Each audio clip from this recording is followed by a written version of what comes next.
नमस्कार, मैं हूं आपके साथ आशा सरवाल। आप देख रहे हैं रिपोर्टर। और रिपोर्टर में आज हम सबसे पहले बात करेंगे गुपकार और बीजेपी को लेकर, क्योंकि गुपकार और बीजेपी के अंदर किस तरह से देखिए आप मतभेद जो है वो बनता हुआ नजर आ रहा है। क्योंकि गुपकार डिक्लेरेशन की बिल्कुल विपरीत दिख रही है भारतीय जनता पार्टी, और भारतीय जनता पार्टी अपने जनाधार को बढ़ाने की लगातार कवायद करती हुई नजर आ रही है। लेकिन मुद्दा सिर्फ और सिर्फ बढ़ जाता है धारा 370 और 35 से।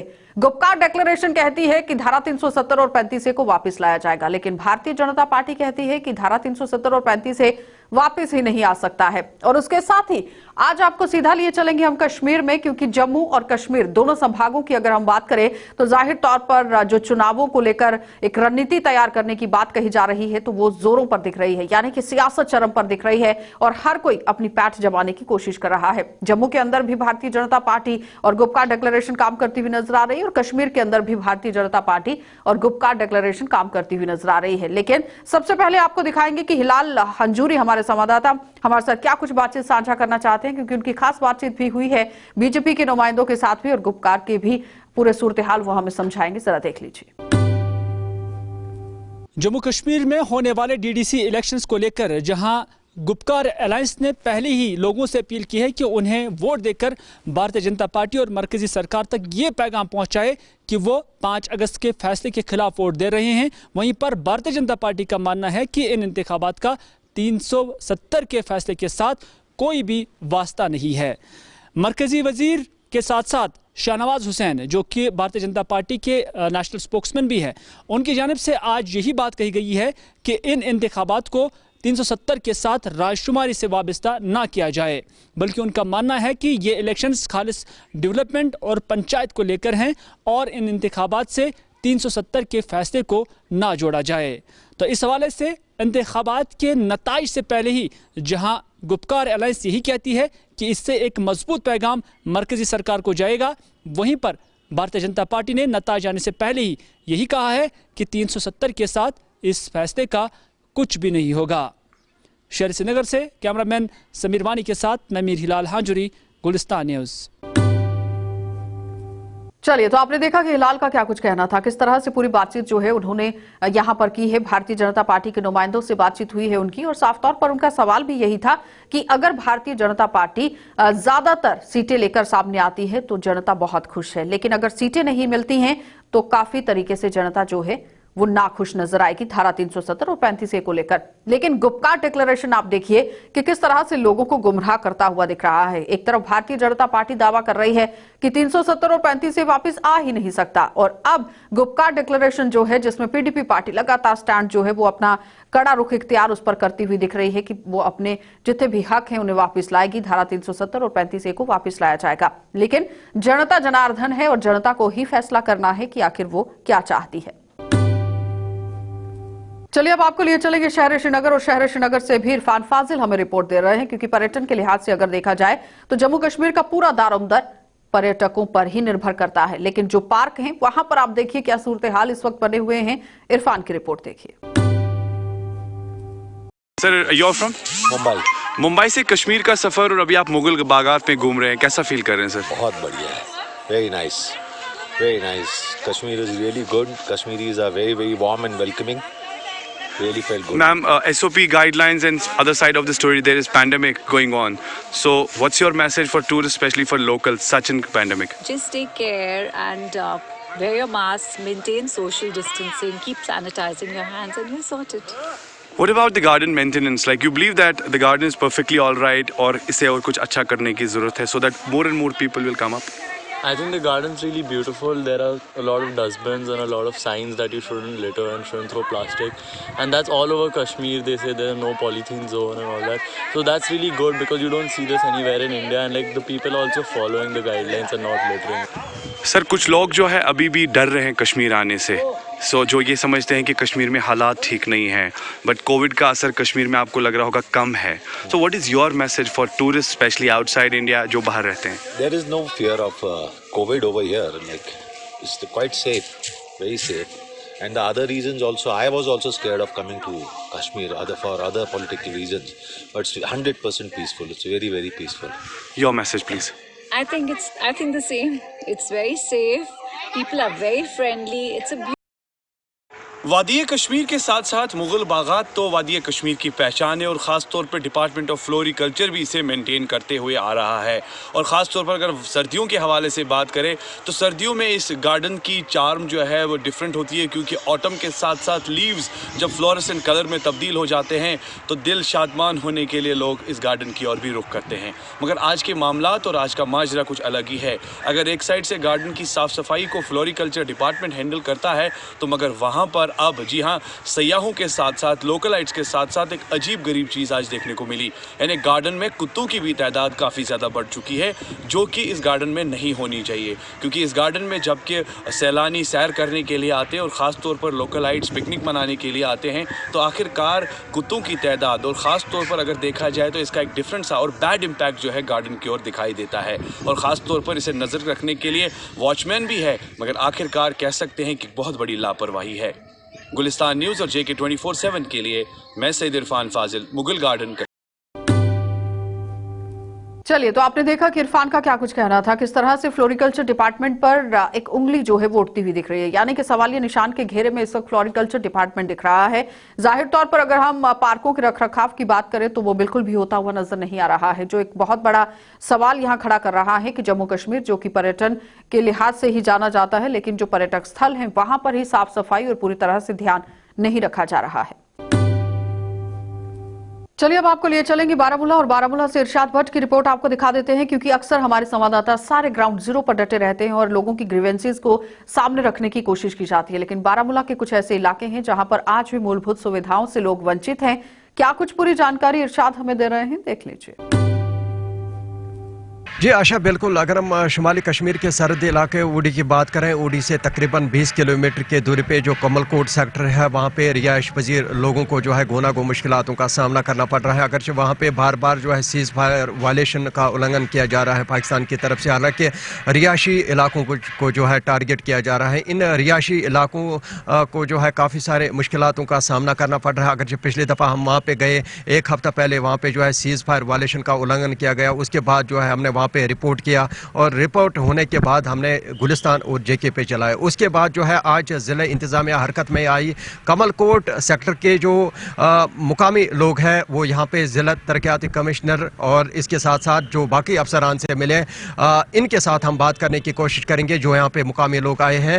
ओवरऑल ये जानने की कोशिश करेंगे क्या क्या उस मीटिंग में हुई, क्या क्या मसले मसाइल वहाँ पे उठाए, क्या ये जो ग्रीवेंस है ये कब तक चालू हो जाएंगे, आइए मजीद जानते हैं। जी, आपका खैर मकदम है गुलिस्तान और JK न्यूज़ में। आप ये बताइए, जो आज ज़िले इंतज़ामिया से आप मिले, क्योंकि पिछली दफ़ा हमने वहाँ पे जो है रिपोर्ट किया था, रिपोर्ट होने के बाद जो है ज़िला इंतज़ामिया हरकत में आया, क्या कुछ हुआ इस मीटिंग में? अस्सलाम वालेकुम सर। अरशाद साहब, सबसे पहले आपको और आपके चैनल जो गुलिस्तान न्यूज़ है, JK न्यूज़ है, इसका मैं बड़ा शुक्रगुजार हूँ। और मेरे साथ साथ उड़ी के पूरी आवाम जो है वो आपका शुक्र, हम सब आपके शुक्रगुजार हैं। वो इसलिए कि आपके जाने के बाद जो गवर्नर इंतज़ामिया और डिस्ट्रिक्ट इंतज़ामिया और लोकल तहसील इंतज़ामिया हरकत में आई और उन्होंने कुछ ऑर्डर भी इम्प्लीमेंट किए हुए हैं, कुछ ऑर्डर निकाले गए हैं, जिनको आपसे भी मेरी गुजारिश है और DC साहब से मेरी गुजारिश है और गवर्नर साहब से और डिवीजनल कमिश्नर साहब से कि अब उन ऑर्डर्स को जल्द से जल्द क्या किया जाए, इम्प्लीमेंट किया जाए। दूसरा मसला ये है सर, ये जो हिंदुस्तान और पाकिस्तान के जो हालात जो बने हैं, कशीदा हालात हैं, हर दूसरे चौथे दिन यहाँ पे फायर होता है, बॉर्डर पे यहाँ भी इंसान मरता है, वहाँ भी इंसान मरता है, फौजी मरता है, वो भी हमारा भाई है, वो भी इंसान है।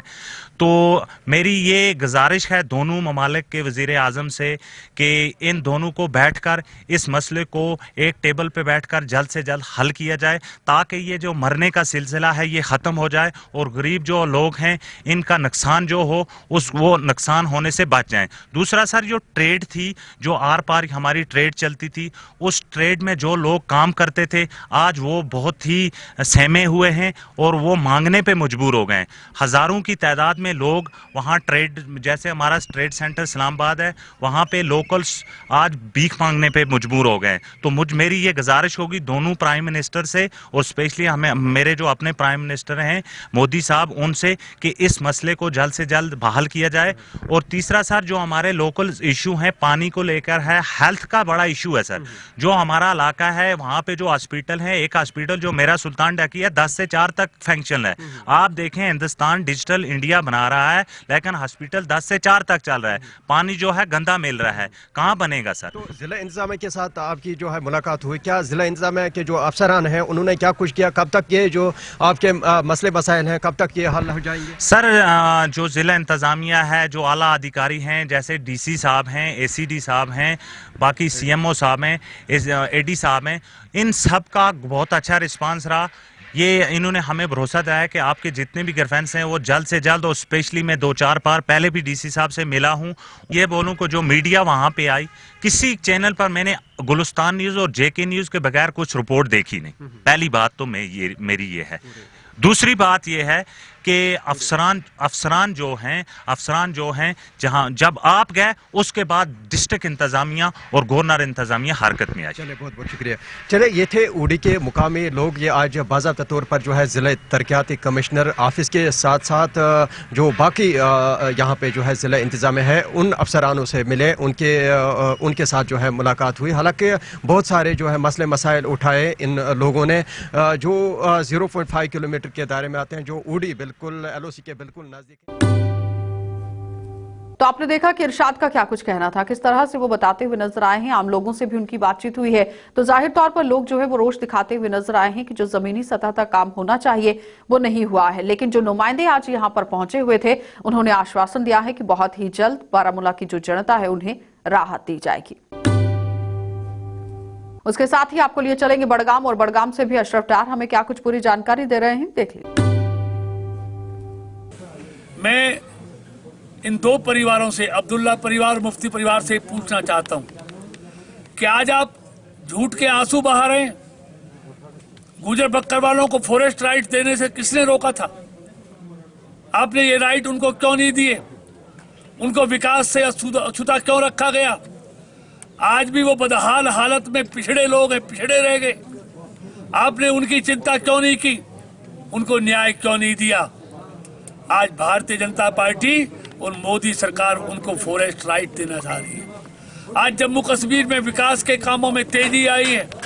आज पंचायतों के चुनाव, ब्लॉकों के चुनाव, डिस्ट्रिक्ट डेवलपमेंट काउंसिल के चुनाव हो रहे हैं।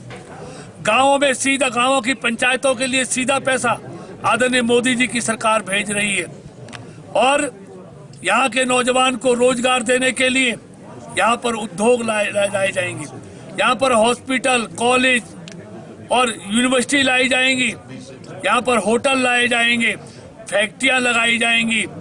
क्योंकि जम्मू कश्मीर के जिन नौजवानों को रोजगार देना चाहिए था, जिनके हाथों में लैपटॉप होना चाहिए था, इन पिछली सरकारों की नाकामयाबियों की वजह से उनके हाथों में हथियार चले गए। जिनके हाथों में हुनर होना चाहिए था उनके हाथों में पत्थर थमा दिए गए। आदरणीय मोदी जी की सरकार उन नौजवानों के हाथों में हुनर देकर, स्किल देकर उनको रोजगार देने का काम करेगी। उनके हाथों में हथियार की जगह लैपटॉप देने का काम करेगी। उनको मुख्य धारा में लाया जाएगा, उनको रोजगार उपलब्ध कराया जाएगा और जम्मू कश्मीर का समुचित विकास भारतीय जनता पार्टी की सरकार के द्वारा होगा। इलेक्शन का दंगल लगातार जारी है। अगर हम बडगाम की बात करें तो आज जो कि बीजेपी के मरकजी वजीर भी है और आज उसने बडगाम के कोलबुक इलाके में जो है पब्लिक मीटिंग की और जहां पर हमने देखा काफ़ी तादाद में जो है बीजेपी वर्कर्स उस मीटिंग में आए थे और मरकजी वजीर ने वहां पर जो है अपने जो डीडीसी उम्मीदवार बीजेपी की तरफ से जो खड़े किए गए हैं बडगाम में उनके हक में वोट मांगे और साथ ही ये कहा कि जो यहाँ के नौजवान है वो कहीं ना कहीं उनको चाहिए कि वो वोट डालने में शमूलियत करे, क्योंकि उनका ये भी कहना है कि जिन बच्चों के हाथ में लैपटॉप होने चाहिए उनके हाथ में जो है हथियार थामे गए थे। और हमारी बीजेपी की ये कोशिश है कि उन नौजवानों को सही राह पे लाए और यहाँ पर स्किल डेवलपमेंट की अगर हम बात करें, उन्हें इशारा दिया कि स्किल यहाँ पर पैदा करना है ताकि जो बेरोज़गारी है वो कहीं ना कहीं ख़त्म हो जाए। और उनका ये भी कहना है कि जो बीजेपी के जो कैंडिडेट्स जिन्होंने डीडीसी उम्मीदवार के लिए अपने नामजदगी कागज़ भरे हैं उनके हक में वोट मांगते। उन्हें कहा कि जो ये डीडीसी चुन के आएंगे ये जो है ग्राउंड में काम करेंगे और आपके लोगों के के जो ये काम करे, बेसिक फैसिलिटीज़ पे ये काम करेगी, क्योंकि जो मरकज़ में इस वक्त हुकूमत है वो बीजेपी के, कहीं ना कहीं इशारा देते हुए उन्होंने ये कहा कि जो ये बीडीसी बनेंगे उनको कहीं ना कहीं फ़ायदा मिलेगा और लोगों को भी फ़ायदा मिलेगा अगर वो बीजेपी के हक़ में वोट देंगे। गुलिस्तान न्यूज़ के लिए बडगाम से कैमरामैन ज़हूर के साथ डार अशरफ। प्रिसिशन करते हैं कि हमें जो मसला हमारा यहाँ यूएसजी का था वो हमें वो सॉल्व हो गया, और हम खासकर जो गुलिस्तान का हम बहुत ज़्यादा शुक्रगुजार हैं। उन्होंने हमारी प्रॉब्लम्स को आगे बढ़ाया ताकि डीसी साहब को भी पता चला, जो एडमिनिस्ट्रेशन है यहाँ का स्टेट का या डिस्ट्रिक्ट का, उनको भी पता चला कि नहीं पटन में प्रॉब्लम है, खासकर यूएसजी का, क्योंकि गरीब लोग जो हैं वो बेचारे सफ़र हो जाते हैं। अब वो हमारे प्रॉब्लम जो हमारे मसले वो हल हो गए। हम डीसी साहब से भी शुक्रगुजार डीसी साहब के शुक्रगुजार हैं और गुलिस्तान न्यूज़ के भी शुक्रगुजार हैं। बहुत बहुत शुक्रिया करान तुहुंद अखो तुह अस निश अस त बूज तुहज कत बेश उन त करान शुक्रिया यमो सन कत ब्रोट कुन पकनो मेहरबानी शुक्रिया। वालेकुम वरहमतुल्लाहि वबरकातुहू। तीज प्रॉब्लम तीज गसान पेशेंट बिचार गरीब पेशेंट गसान प्राइवेट हस्पताल रील कर तक खेवान 500-600 रुपये खेवान, इसलिए वन शुक्र गुजार डीसी साहब गुलिस्तान न्यूज़ शुक्र गुजार करान वेलकम करान डीसी साहबस यह कि दितन तम डॉक्टर 3 दिन 6 दिन अक दह छुट्टी, इसलिए तुहद डीसी साहब तो गुलिस्तान न्यूज़ शुक्रिया अदा करान। चलिए अब आपको राजौरी लिए चलेंगे और राजौरी में भी लगातार मुगल रोड को खोलने की मांग जो है वो सामने दिख रही है। जमशेद मलिक हमें क्या पूरी जानकारी दे रहे हैं, देख लीजिए। एक रोज के बंद रहने के बाद मुगल शाहरा को आज फिर दोबारा गाड़ियों की आमदोरफ्त के लिए बहाल कर दिया गया है। जहां 2 रोज पहले ही एक बार फिर ताज़ा बर्फबारी के बाद मुगल शाहरा को गाड़ियों की आमदोरफ्त के लिए बंद कर दिया गया था। वहीं लगातार मौसम साफ होने के बाद बर्फ़ हटाने के बाद आज मुगल शाहरा को फिर दोबारा गाड़ियों की आवाजाही के लिए बहाल कर दिया गया। हालांकि आने वाले कुछ दिनों बाद दोबारा बर्फबारी का सिलसिला शुरू होगा, जिसके बाद ये मुगल शाहरा एक बार फिर बंद होगी। हालांकि जिस तरह पिछले इसी महीने में ये 2 मरतबा मुगल शाहरा गाड़ियों की आवाजाही के लिए बर्फबारी के बाद बंद की गई, मगर इंतजामिया की तरफ से लगातार इसे बर्फ हटाने का काम भी जारी है, जिसके चलते मुगल शाहरा को दोबारा आज गाड़ियों की आमदोरफ्त के लिए बहाल कर दिया गया है। राहुल सुदन के साथ जमशेद मलिक, गुलिस्तान न्यूज़। तो आपने देखा कि जमशेद का क्या कुछ कहना था, किस तरह से आम लोगों की डिमांड जो है वो मुगल रोड को खोलने की दिख रही है और जाहिर तौर पर लोग चाहते हैं कि मुगल रोड को खोल दिया जाए, लेकिन प्रशासन इस पर कोई भी संजीदगी बरतता हुआ नजर नहीं आ रहा। चलिए अब आपको जिला सांबा लिए चलेंगे और जिला सांबा से भी ऋषि खजूरिया हमें क्या कुछ जानकारी दे रहे हैं, वो भी देख लीजिए। चलिए तो एक और बड़ी खबर से आपको रूबरू करा देते हैं जो सांबा से निकलकर सामने आ रही है। आपको बताते चले कि एक बार पहले भी यहाँ पर टनल जो है वो सामने देखी गई थी, लेकिन आज फिर से टनल का मामला जो है वो सामने आया। तो जाहिर तौर पर फोन लाइन पर हमारे साथ ऋषि खजूरिया हमारे संवाददाता जुड़ चुके हैं। ऋषि, सबसे पहले तो पूरी जानकारी आपसे लेना चाहेंगे कि आखिर किस तरह से पूरी स्थिति वहां पर बनी हुई है और क्या क्या चीजें देखने को मिली है।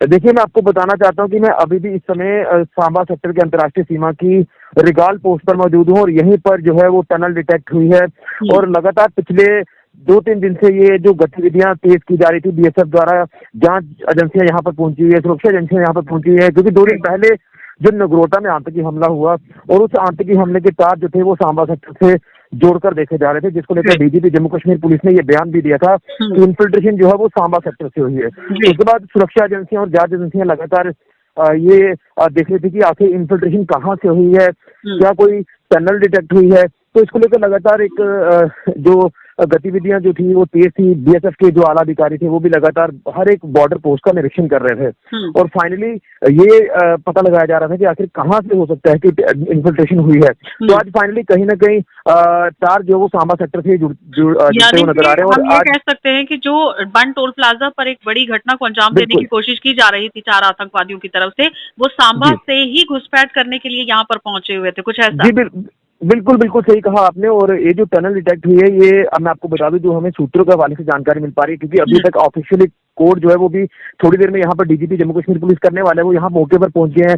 आईजीबीएसएफ जो है वो आला अधिकारियों के साथ मौके पर पहुंचे हैं और अभी थोड़ी देर में प्रेस ब्रीफ भी करेंगे। यहाँ पर टनल जो निकली है ये हमें ये पता चल पाया है कि लगभग 400 से 500 मीटर ये लंबी टनल हो सकती है और हो सकता है कि जो इन्फिल्ट्रेशन कर जो आतंकी नगरोटा तक पहुंचे हैं, जो टेररिस्ट वहां पर तक पहुंचे हैं, वो शायद इसी टनल के अंदर किसी तरीके का कोई सामान बरामद हुआ हो, कोई सामान या किसी की कोई कदम के निशान।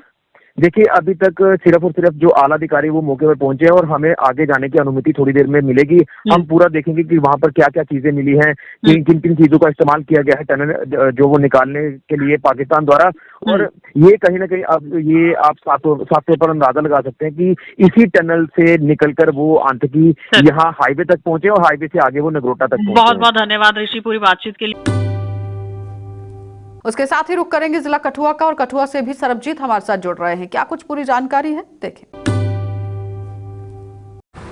जिला विकास परिषद के चुनावों को लेकर सभी पार्टियों ने अपनी कमर कसना शुरू कर दिया है। इसी कड़ी को लेकर भाजपा ने भी अपना चुनाव प्रचार आज से आरंभ कर दिया है। इसी क्रम में आज केंद्रीय राज्य मंत्री डॉक्टर जितेंद्र सिंह कठुआ दौरे पर पहुंचे थे और भाजपा जिला कार्यालय में जितने भी कैंडिडेट्स इस चुनाव मैदान में उतरे हैं, चाहे वो कठुआ है चाहे हीरानगर के कैंडिडेट्स हों, उन सभी के साथ उन्होंने बैठक की और चुनाव की तैयारियों के लेकर विचार विमर्श किया गया। मीडिया को संबोधित करते हुए डॉक्टर जितेंद्र सिंह ने कहा है कि इस बार का चुनाव बड़े ही मायनों में अहम है। इस बार 370 के हटने के बाद ये पहला चुनाव है जिस पर जनता ज़रूर उन पर भरोसा करेगी। उन्होंने कहा कि गुपकार अलायंस और जम्मू के जितने भी अपोजिशन पार्टीज़ हैं वो जनता को बरगलाने का काम कर रही हैं, लेकिन जनता समझदार है, वो देशभक्त और बीजेपी का साथ ही देगी। कठुआ से वीडियो जर्नलिस्ट कुलदीप चौधरी के साथ सरबजीत सिंह, JK 24/7 न्यूज़ के लिए।